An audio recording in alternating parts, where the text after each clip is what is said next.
So let's talk about this quarterback battle brewing down here in Atlanta, right? Honestly, bro, my final verdict on this shit before I even get into it, bro.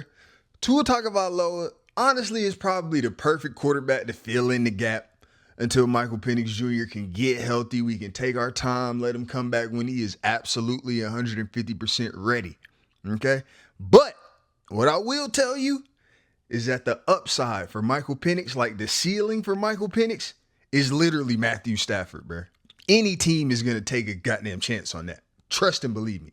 But let's kind of talk about these two, right? So coming into 2026, you got both guys coming off of decent seasons, but kind of wish they had him back, right? You know, Miami didn't have a great season last year. Obviously, Michael Penix season gets cut short with injury.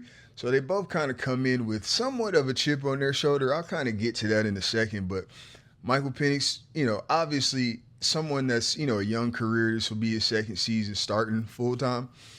So I think he's a little bit more hungry mentally. I found an article where Tua was saying that, you know, football is like his part-time job at this point, right? That's my first job, and I'm a part-time football player.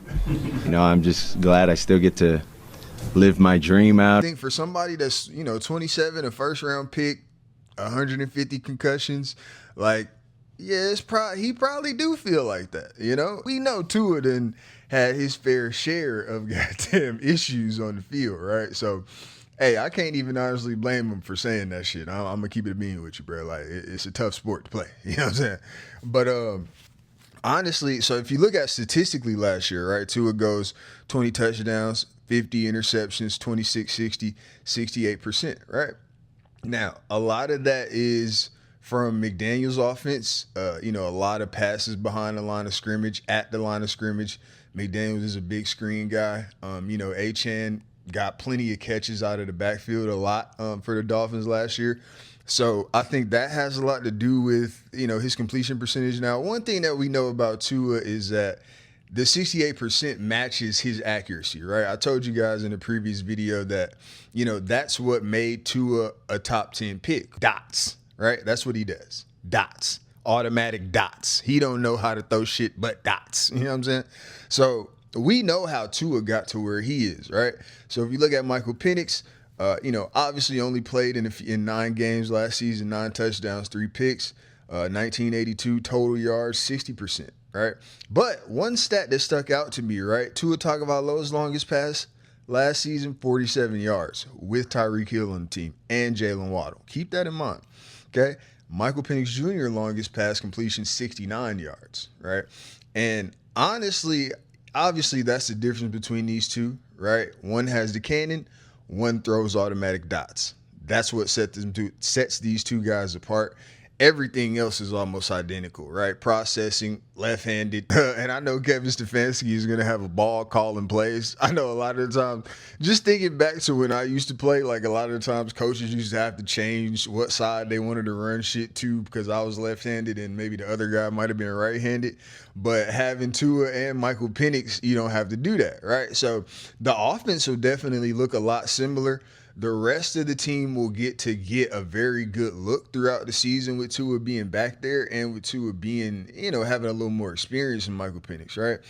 Tua can't necessarily drive the ball down the field like Michael Penix, and Michael Penix doesn't necessarily have that elite ball placement, right? What Michael Penix does is he makes up for things with his arm strength, right? So like Michael Penix might be late on a throw, but it might still look like a crazy throw just because he throws that goddamn hard. So, and that's what I mean at the beginning of the video when I say, like, he is literally Matt Stafford. Like, at the height of his game, he can do shit like that. Like, he can throw shit that nobody else can throw other than Matt Stafford, 15, and Josh Allen. He's got that type of arm strength, right?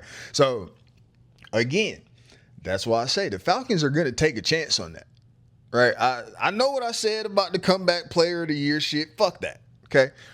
We're going with Michael Penix Jr. until we're shown otherwise. And when I say shown otherwise, I mean like the nigga probably going to have like 3 strikes. You know what I'm saying? Definitely going to be keeping up with this quarterback battle, man. Obviously, it's one that's near and dear to my heart as a former lefty. So I love to see it. Two lefties battling it out in training camp. Let's see how it goes, man. Obviously, Tua is going to start, though. Okay? Tua is going to start until MPJ is ready. You know. Y'all know that, right? Okay. But moving forward, it's got to be Mike, man. It's got to be Mike. Surgeon Sports Network.